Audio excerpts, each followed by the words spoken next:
Okay, cool. So that's the toms. Now, I am gonna move on now to the, instead of the right, I'm gonna talk about overheads. Now, before I talk about overheads, I want to talk a little bit about stereo imaging when it comes to drums, okay? Two questions that you want to consider. Number one is, what is the perspective of the drum kit that you want to present to the listener? So there are two options. Number one would be drummer's perspective. That means from me lah, from my perspective here, right? Looking out, right? Sitting in the drummer seat and facing there. So your second option would be audience perspective, like so from you guys, right? Looking over into the drum kit. So which perspective do you want, right? Which perspective do you prefer?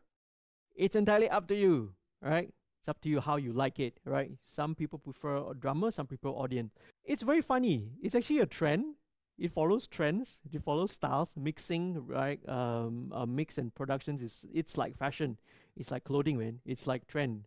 You know, certain years it's this kind of fashion, then another year it's out of fashion, and then another style, right?